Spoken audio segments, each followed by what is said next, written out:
Good morning, good afternoon, and good evening, everyone, and welcome to the importance of your learning culture and experience.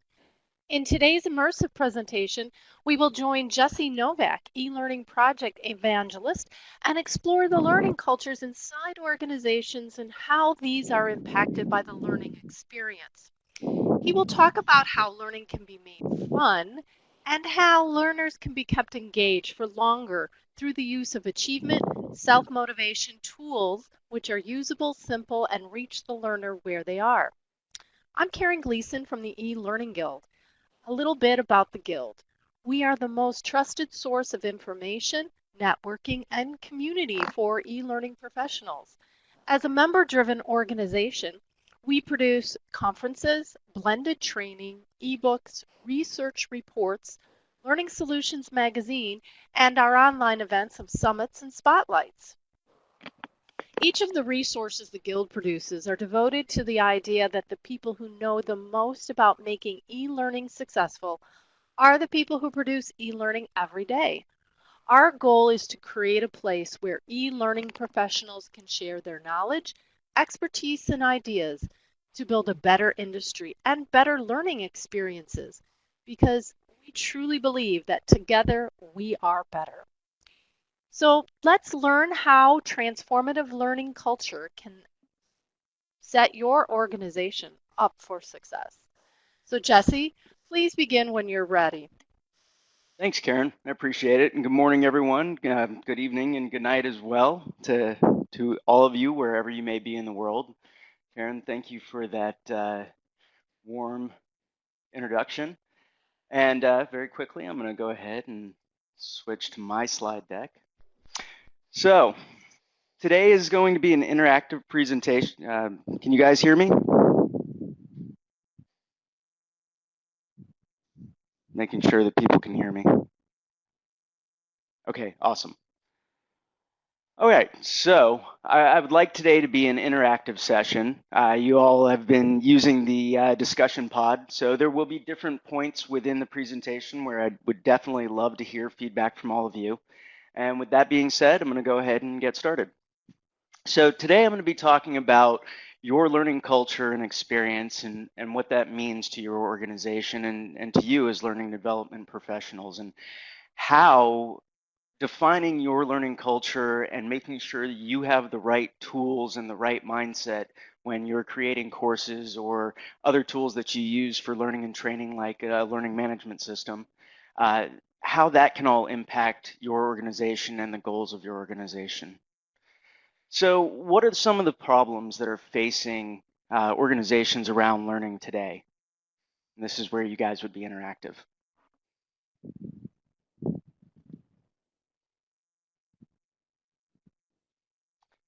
Well, while you guys are all typing, microlearning is definitely one thing. Resistance to going online, technology gaps, time, budget, those are all important things. So here's a couple of others as well. Employee retention, that's definitely one that I've heard people are dealing with today. Engagement, so that goes to people not wanting to go online or being resistant, lack of time for development, getting people to complete things, whether that's online or offline, your reputation and brand and your learning culture. Now, what I mean by your reputation and brand and learning culture has a lot to do with retention and new employees that you may be trying to attain today. So what can we do to help? And that's really what we're going to be talking about today. You know, building a learning culture that helps solve a lot of these things. And no C-suite buy-in. That's actually one of the things that I'm going to be talking about. All right, so building a learning culture, taking the time to define what that learning culture is, how it interacts with your C-suite employees and your VPs and directors, and how that interacts with all of your learners and employees. So defining that is going to be highly important. You know, the learner experience is as much the tools as how you build your learning culture, what that experience for them is. Is it fun? Does it feel like more work? Is it mandatory? Does your tools have the right visual and communication and interaction? Do your courses have the right visual communication and interaction? And that's going to be different for different industries, for different groups of employees within your organization. And understanding those different needs is very important. So I'm going to briefly also talk about gamification and badging and how those can impact your learning culture as well. Now before I go on too much further, I'm going to read a couple more of these. Resources to develop. Resources is always difficult, but that's sort of the relationship between you and your C-level employees, right? Making sure that you have stakeholder buy-in to actually develop a learning culture that's going to help them achieve the goals that they're working for. So, making sure that they understand that what you're doing aligns to what they're trying to achieve. All right, so I kind of talked about all these, but I'll just say it again. Learning culture is how your culture is going to impact learners and how they're going to see their tasks, as well as how management, your C-level employees, are going to view what you're doing inside the organization. The learning experience can help remove frustration. Gamification can make things more fun, and badging can show some value to the learner and outside your organization. And I'll talk briefly about how badging can help build a brand outside of your organization as a learning brand or a developmental brand.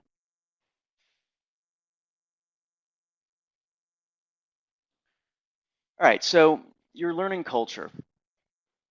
What is a learning culture? Now, no matter what you do at your organization, whether you choose to define it or you choose not to define it, you have a learning culture. It's there. I was looking for who actually said this quote or if anybody has ownership of this quote, but right now it's unknown.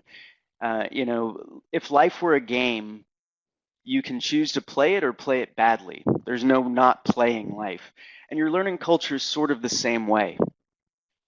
You have a learning culture. Whether you let it define itself or whether you define it has a lot to do with how successful that culture is going to be. Whether or not you're innovative or whether or not it focuses on the business goals or whether you're trying to be a developmental organization or you absolutely all you care about is making sure that everybody's compliant. How you go about meeting those goals is going to impact how successful you are. So briefly, tell me a little bit about your learning culture. If you could define it in 3 to 4 words, what would you say your learning culture is?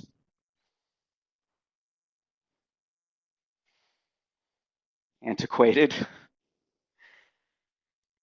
Government, so just a pain. For learners, outdated, varies, age diverse, compliance based, compliance driven, reluctant and uninspired. So everybody there pretty much is saying the same thing, that one way or another you've ended up with a culture that isn't fun, isn't motivating, either is not resourced or people are just not engaged, and potentially that engagement could be both your stakeholders and your learners. So that's really what defining a learning culture is about.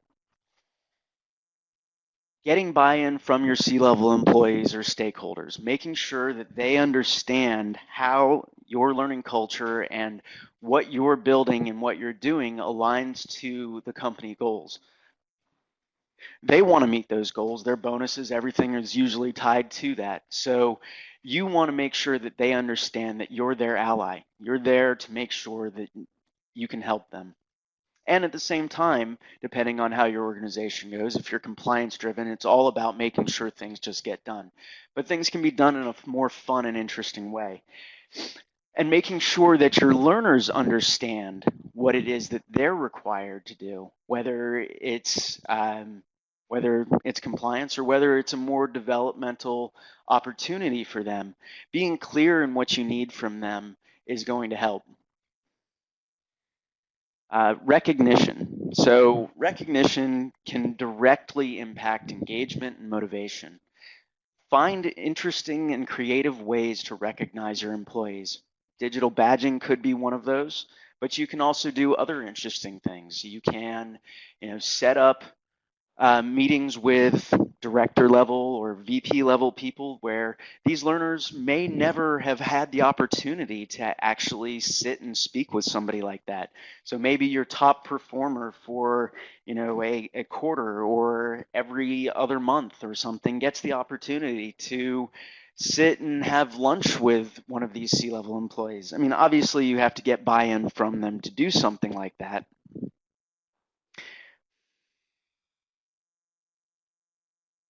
Sorry, I was just reading Elizabeth's comment about C-level suite views the learning culture as something everyone can address regardless of experience. Yeah, that is a hurdle that definitely needs to be overcome. But that's where getting buy-in from them is important. It's not something that's necessarily simple or easy. It can be, but taking the time to define it and making it feel simple and easy, I think, is the important thing to do. Making it feel simple and easy for them, making it feel simple and easy for your employees and learners.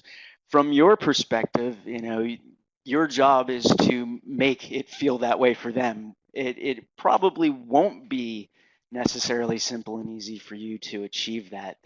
That's maybe some of the most work is building a culture that supports learning and getting that buy-in from both sides.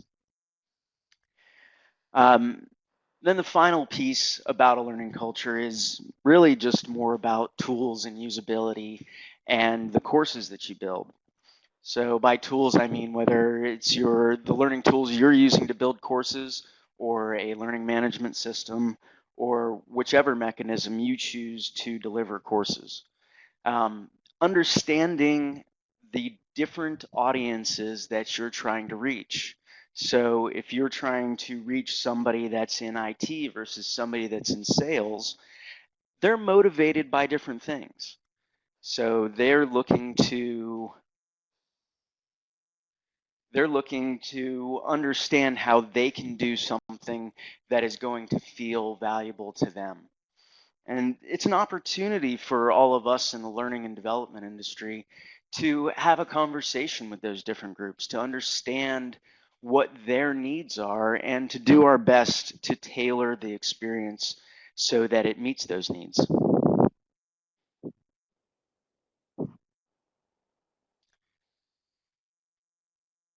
All right, so integrate, motivate, recognize, and make it fun. I've kind of been talking about all these things already, but I wanted to make sure that I hit these points home. So integrating your learning culture into your organization is your number one priority.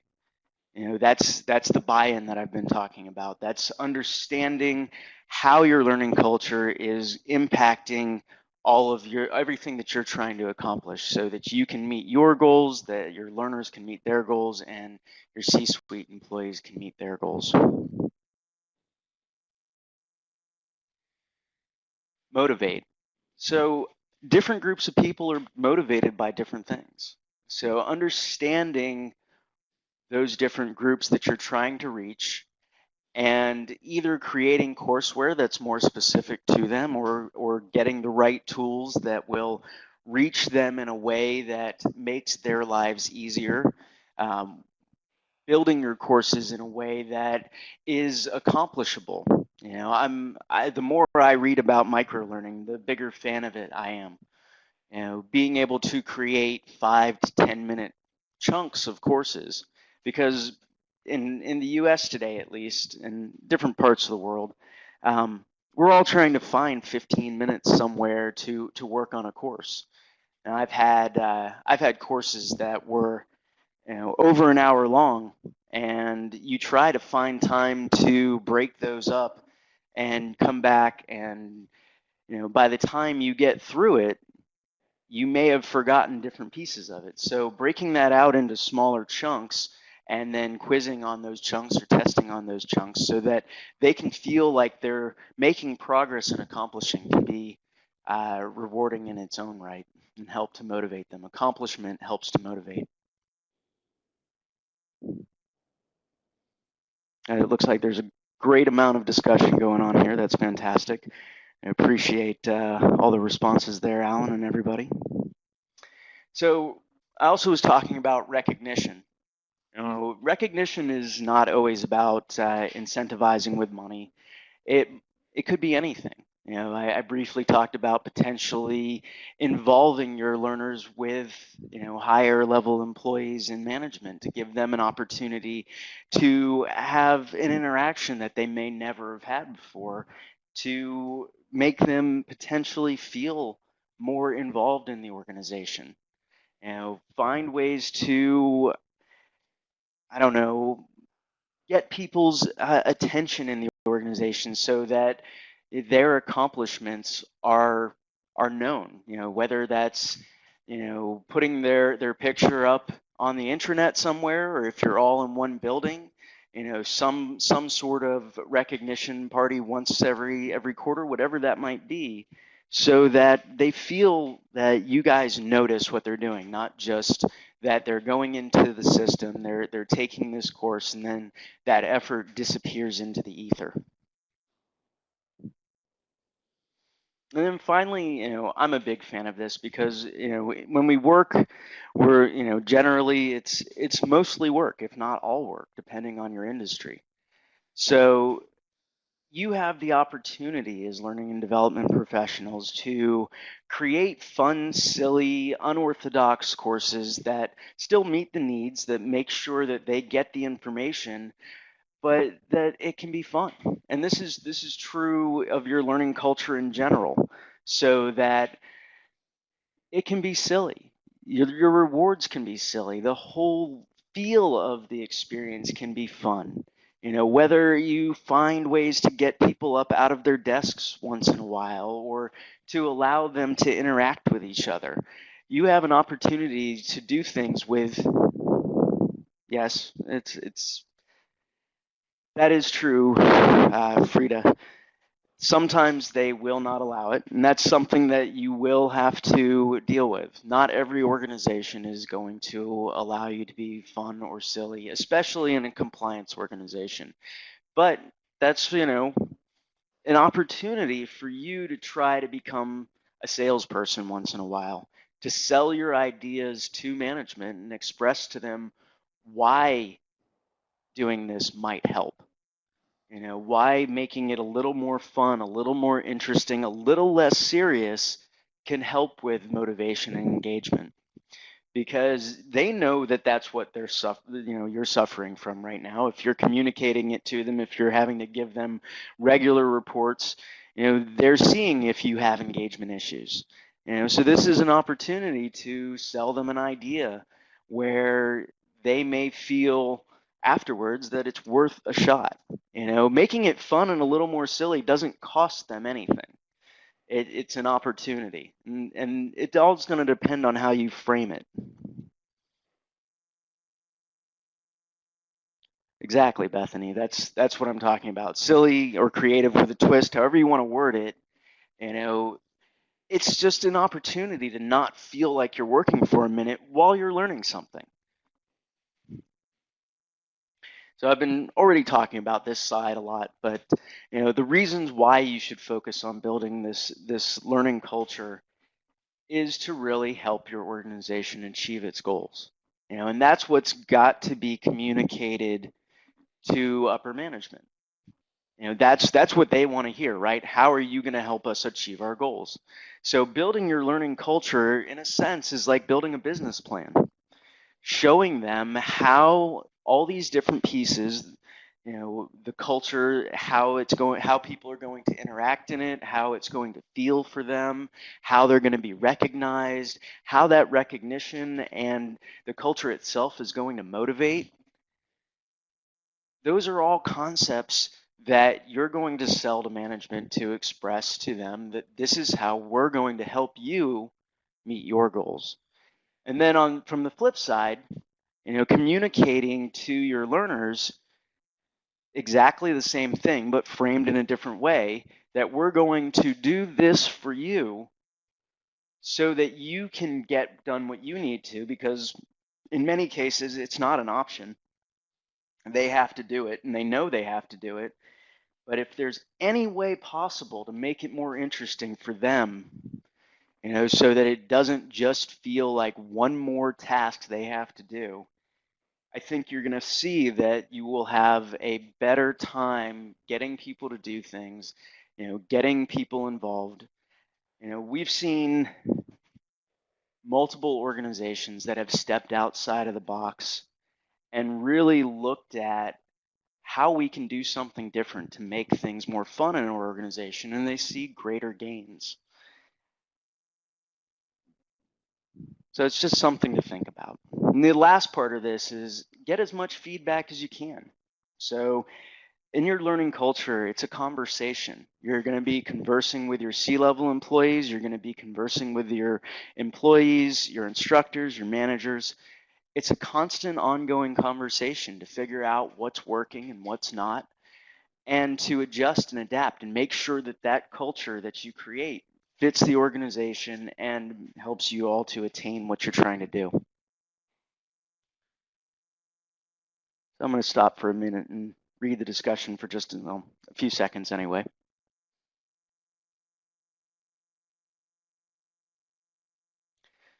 There's always fear you need to learn on your own time. I agree with that, Irene. So that's a question of, like what I was talking about, or akin to what I was talking about, where these learners, these employees feel like they have to find minutes in between all their other tasks and everything else that they're doing. So figuring out ways that are going to help them to be more successful, to feel like it's not something that is going to take away from what time they have in their own lives. Whether that be something like micro learning, or if you have an LMS that supports mobile. So if your employees don't regularly sit in front of a computer, that they can actually achieve their tasks wherever they're at. So there's little things that you can do to make sure that you create the right culture and the right learning experience to make it feel more like it's a part of their life, and less something to be afraid that it's going to take away from them. But I agree, it's always going to be a balance. The business generally, is looking at performance and everything they get done, and as part of that conversation, convincing the organization or the business and the C-level employees that achieving whatever these learning tasks are is a part of that performance, and that it should be a part of the, what's expected of them, and not just something extra that they have to do.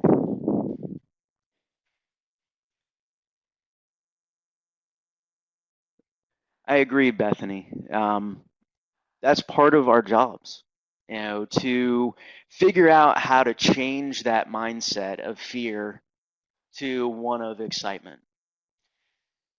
And that may be the most daunting and difficult task that you have on your plate, but it's also an opportunity. It's an interesting thing that we can look at and see, how can we take something that feels like work and is work potentially. It takes time, there's effort, but make it interesting and fun so that it doesn't impact people in the same way. They don't feel apathy or they don't feel fear, but you can actually foster engagement. Yes, if anything could be like Pokemon Go, it would probably be successful. I personally don't understand it, but it has taken the world by storm. So, yeah, if it were that easy. And you know what? Maybe one day it will be. We have the technology, and as we see more and more learning taking place on mobile devices, it's quite possible people are going to hold up their phone to something, scan a QR code, or just take a picture of whatever they're looking at, and they will actually get the right learning material based on that. So we're probably actually not too far off from that.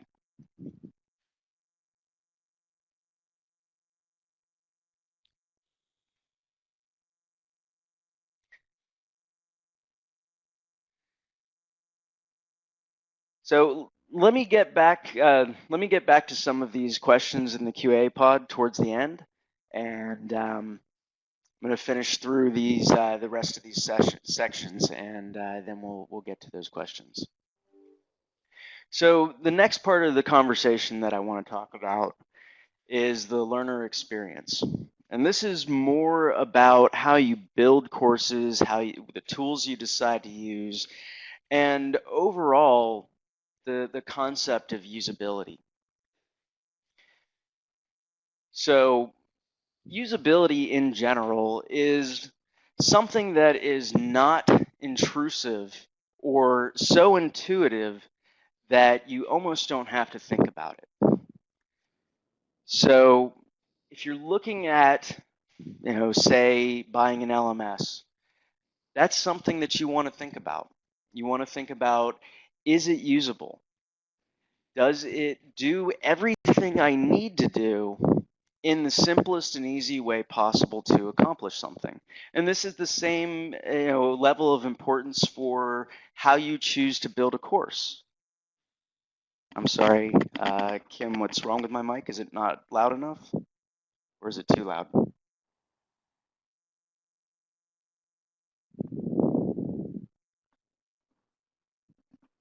Huh. All right, let me see what I can do. My apologies. Is that better? Okay, well, let's try that. Thank you for letting me know. All right, so your learning experience. So I was saying that building courses is important to make sure that they're as usable as possible, um, just like you would the tools that you choose to use. So making sure that they have the right level of visual communication, making sure that you create the right interaction design, so that based on your group of learners that you're focused on, whichever group that this particular initiative is moving towards, um, that it's understandable and intuitive for them, that it has the highest level of usability possible.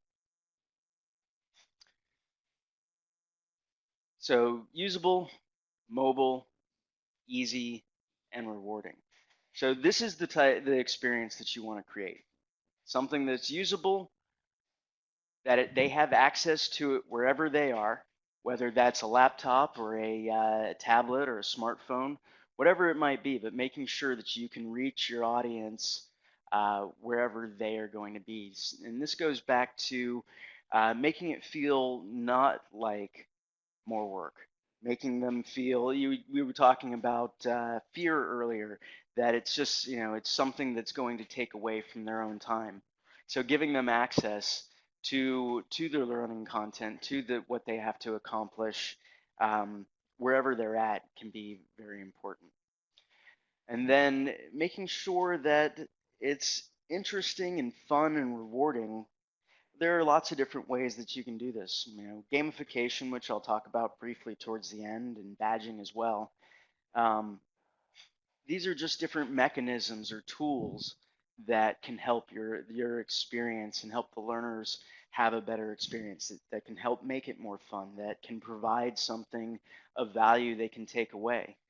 Um, so the biggest thing that I want to communicate about the learner experience is figuring out how to make things feel like less work.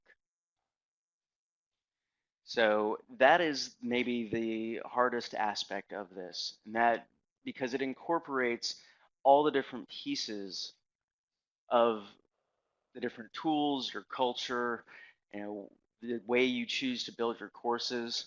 Because in the end, if they're frustrated, your engagement's going to drop, and then your completions are going to drop, and then the success rates are going to drop, and your C-level teams are going to notice that, and it's going to be harder to. That's what we're trying to overcome, right? So Heather says she's not really sold that gamification and badging are actual motivators. And I would agree that by themselves, they're not. But that's because they're tools. They're not band-aids. They're not going to fix something on their own. Gamification and badging are something that you have to build into your culture. You have to get buy-in from your employees and from your C-level people that these things are actually something that's going to help. So by themselves, just saying that, yay, we're going to use gamification and we bought this specific tool and we're just going to turn it on, may not solve anything, but together, having that conversation, communicating clearly why those are going to help and how they're going to help motivate and how they're going to help provide recognition and reward and motivate, getting that buy-in from your teams first and making that more interesting and fun can help. So I think it's, the stories that you hear that I think that are probably not successful are people that potentially tried to just use this as something that they bolted on top of what they were originally doing and hoped that it would, fix all their problems. And as we've probably learned in our careers, at least I have, just trying to do something by itself in a vacuum without looking at everything else that it impacts doesn't promote the change that you're usually looking for.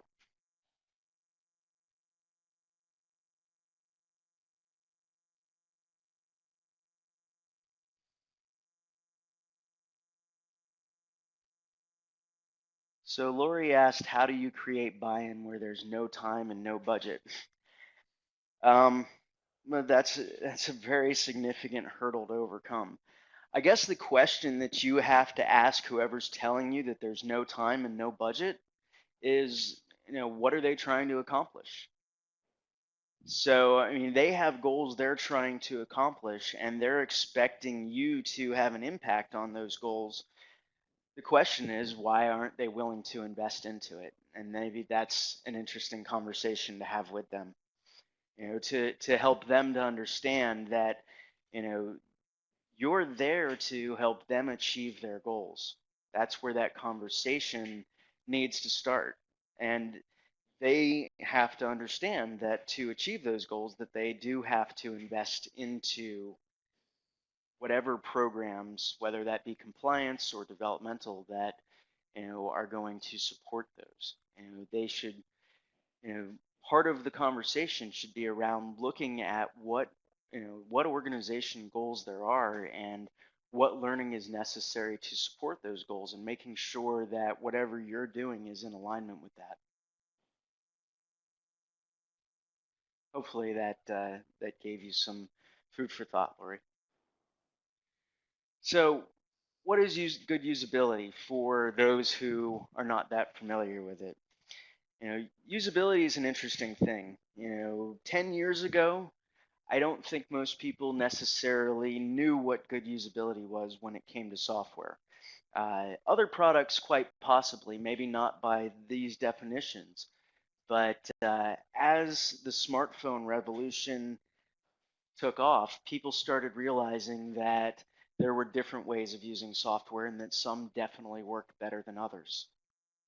So making sure that the tools and the courses that you build work well, they have good interaction, they communicate the correct things that you want the different learners to be able to achieve, and they're intuitive. It should make sense. Something I spent almost 5 years of my career working in usability, either full time or part time. And the best usability I always felt was when you could do something without really thinking about it or without really looking at it. Not necessarily in the case of a course where you want them thinking about what they're learning, but all the different interactions and buttons and slide overs, whatever you're using, they're so intuitive and unsurprising that they almost fade into the background of what the learner's trying to achieve. And I think that that is maybe my best definition of usability is that if the tool itself fades into the background and their focus is almost entirely on what you're trying to get them to learn, that's good usability. So good visual communication, what that means is simply making, whether it's a letting them know what the next thing they have to do is, so assigning visual priority through proximity or through some form of coloration, but making sure that they understand what's next or what's important on that page. So however you choose to highlight that, but making sure that they understand what they're supposed to do, and they're not having to search or look for it. And this is sort of the same, concept with interaction design. Um, Making sure that you use different design paradigms that are familiar. Whether it's a layout like a cell phone or a layout that's familiar on a computer, whatever it is that they do, using something that, using something that they're familiar with so that that interaction is uh, not foreign to them. And then the best reason to focus on good usability, whether it's software or whether it's building a course or whether it's your cell phone or your computer, is that it removes frustration. So removing frustration is going to help your learners be able to focus their attention on what it is that they want to learn or what you want them to learn really, or whatever goals that they need to accomplish.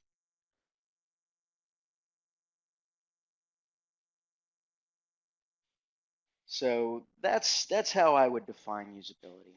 And it looks like there's a lot of conversation going on here. Thank you for all the contributions, Alan, and everybody. Um, I'm going to keep going since there's no way I'm going to catch up on all of that.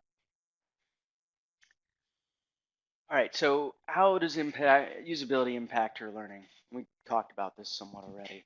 But if the tools are easy to use, whether that's the course you build or whether that's the LMS that you use, it's going to be easier for your learners to focus their attention on what they're doing and not fumbling around in the interaction of the course or the tools trying to figure out how to even take it. Clear visual communication, like I talked about, so that they understand what the priority is of what they need to do, what they're trying to accomplish both inside and outside of the course.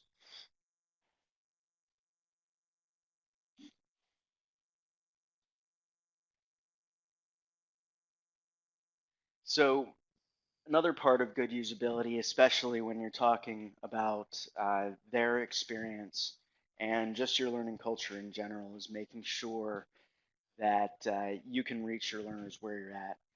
And a big part of that today, and I'm going to use the Pokemon Go example, is just about everybody has a cell phone or has a tablet of some sort.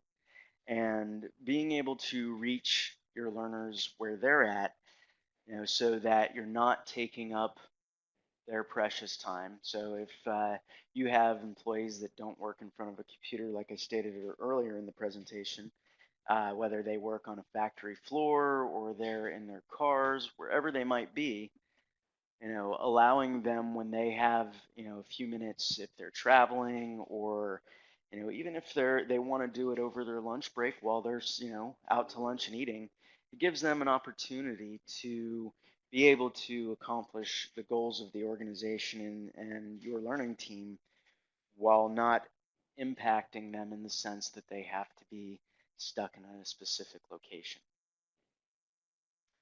And then finally, and I want to leave you with this particular point when it comes to usability. If what you're giving them causes frustration, they're already going to be disengaged. So if they're frustrated trying to find the course that they need to take, or they're frustrated in the course that they're actually taking, you've already lost their intention. They're struggling to utilize the tool or to utilize the course that they're taking. They're already going to not be wanting to paying attention. No, not during lunch for non-exempt employees. Gotcha. Well, whenever they can do it, between their different meetings or between different tasks that they're doing, whenever it might be. You know, I personally, depending on what my meeting structures are like or when I'm doing different things during the day, I'm very fortunate I have a somewhat flexible schedule. So things all typically kind of merge and part in different ways for me. So when I find times to do things the way that I want. But you're right. If somebody has a much more structured schedule, they may have a huge pushback of having to do something over lunch.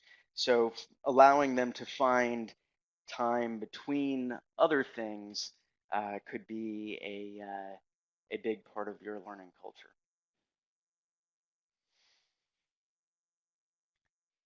Yeah, I would agree with you, Alan.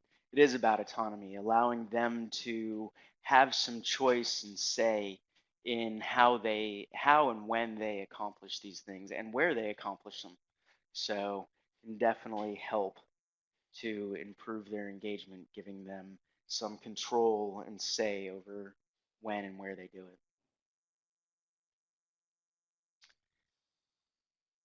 All right, so I'm going to speak briefly about badging and gamification, and then we'll go into some different questions. So, what is badging, and why should you consider using it? So, digital badging is very much just a digital form of a certification that we've printed out on paper for years.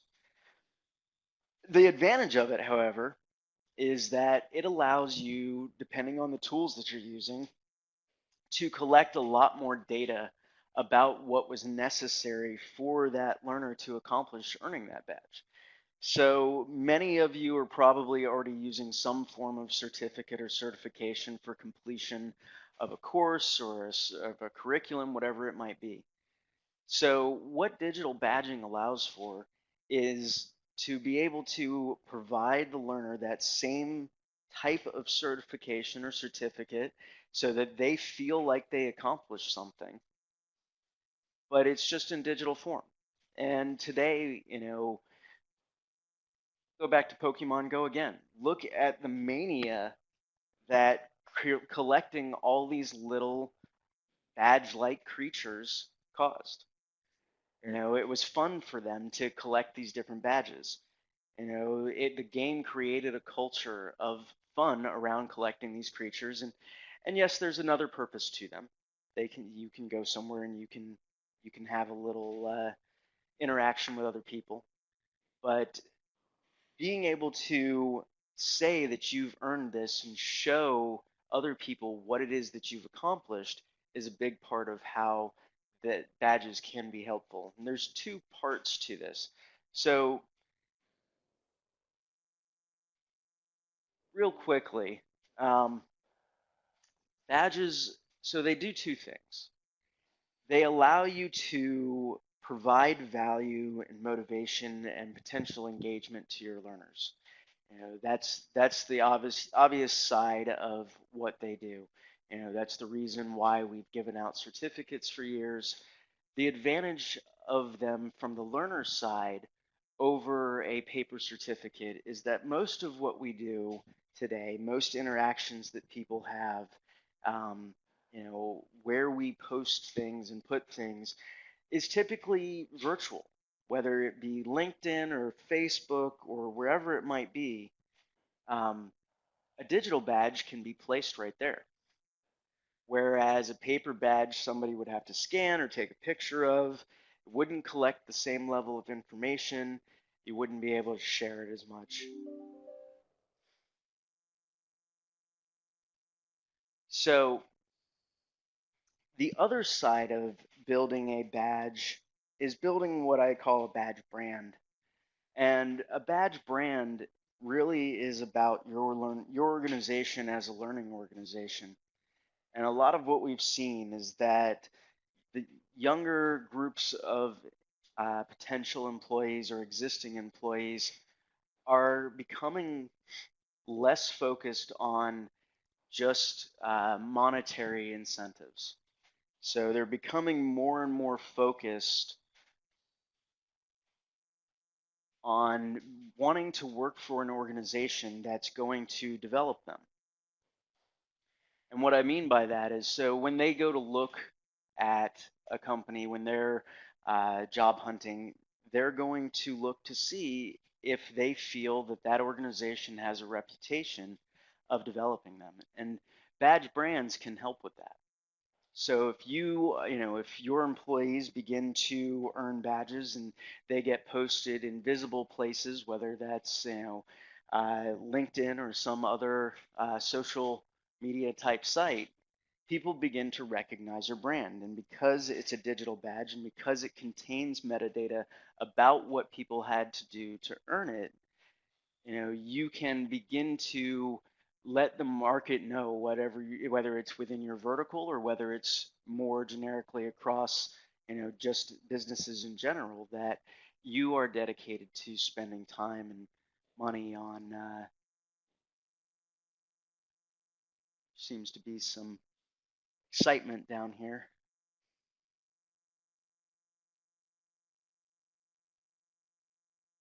I'll, I'm going to continue on since we're getting close to time. But so you have an opportunity to utilize this as a form of marketing and advertising for your organization to help recruit and retain employees.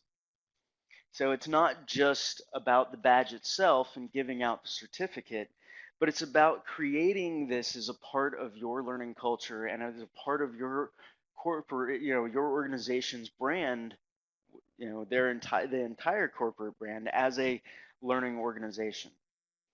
So, and that's not going to work for everybody. It may be,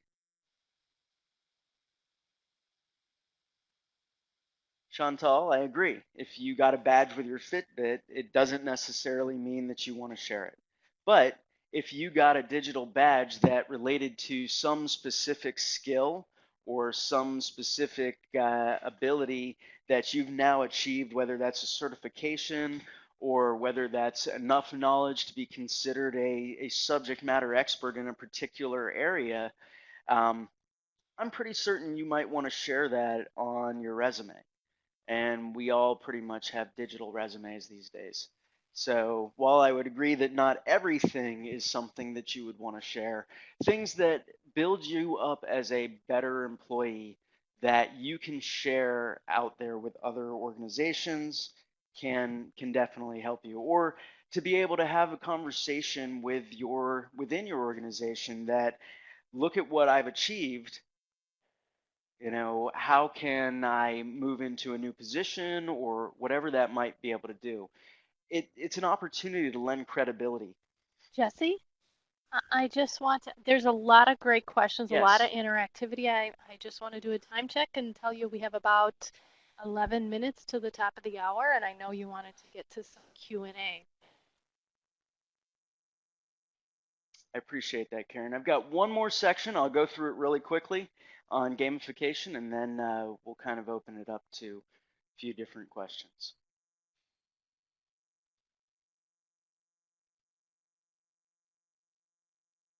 All right, so like badging, gamification is just a tool. You can decide to use it, and how you decide to use it, and the effort that you put into adding it into your organization is what's going to make a difference. But it's an opportunity to have fun.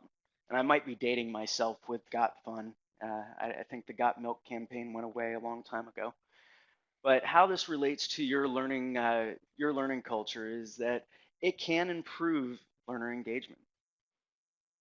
So people want to have fun. They want to do something, that makes things more interesting. People play games, all the time, whether it's on their mobile device or with their families or game shows, whatever it might be. It's proven that people are engaged by games. Now, how you take that gamification theory and apply that to learning is, that's where the work is. That's where you have to figure out what aspects of gaming are going to help motivate your learners and help them feel like they're recognized. And depending on your organization and who it is that you're focused on, what department, what group of people, what region of the world, what you might have to do may be different. It's generally not a one size fits all.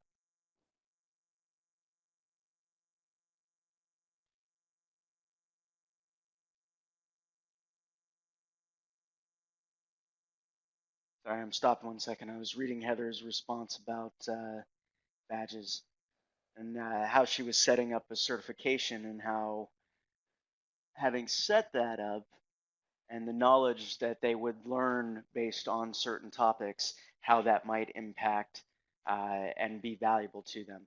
And that's definitely the point that I was getting at. All right, so aside from motivation and recognition, friendly competition, whether you're racing or whatever it might be, um, competition can motivate. You don't want it to get so serious that, people are, shoving each other out of the way. I mean, we could only hope that would happen in learning, right?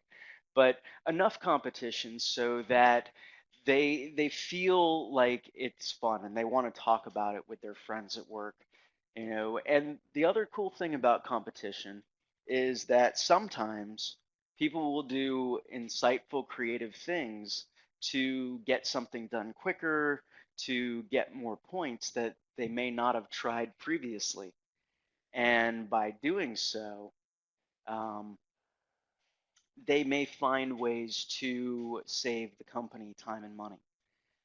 There was an example of this that someone had told me about, and I can't mention the company's name, but it was a large global pizza company, and in their trainings, they incentivized and motivated learners to figure out more creative ways to do things. Well, this particular person figured out that they could use 10% less cheese on every pizza, and that it would basically feel like the same pizza. Now, for one pizza, that doesn't make a big difference, but if you sell 1 million pizzas, if you're a global pizza organization, 10% less cheese on every pizza is a big deal. So that was an example of where somebody to get creative to win a competition at work found a way to do something that actually had a significant impact on the business.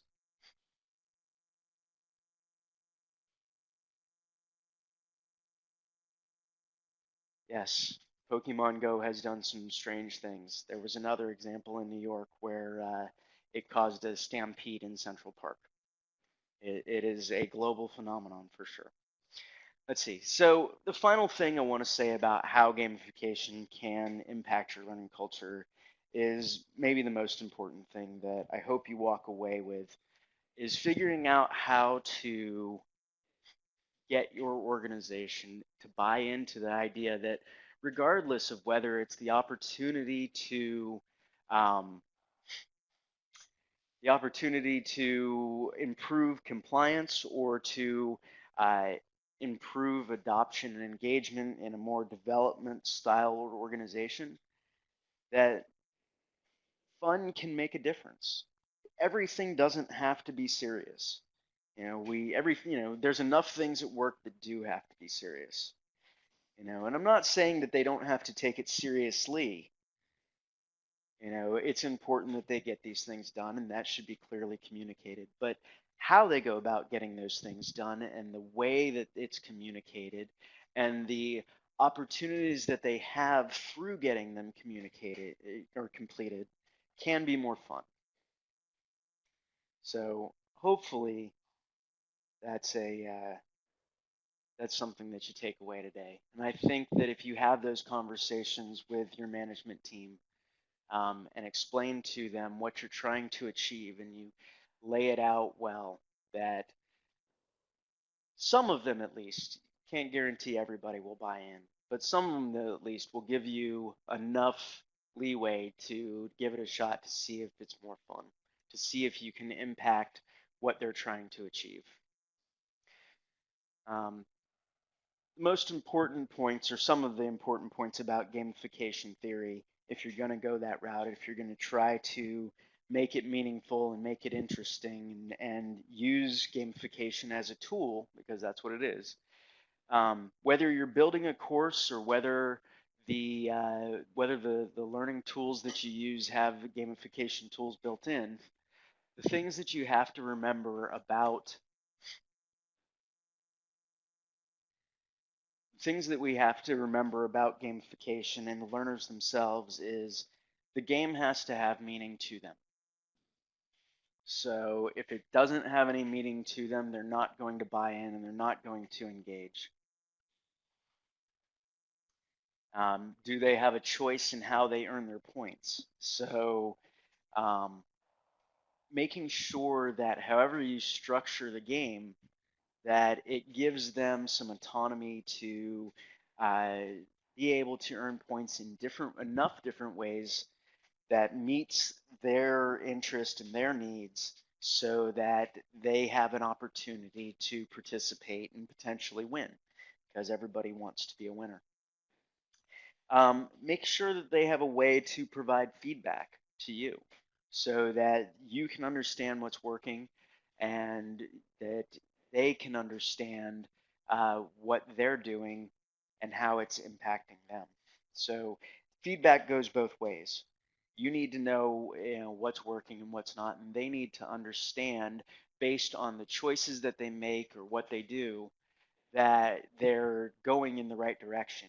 You know, encourage them in the right direction and make sure that they understand if they're doing something that's leading them in the wrong direction.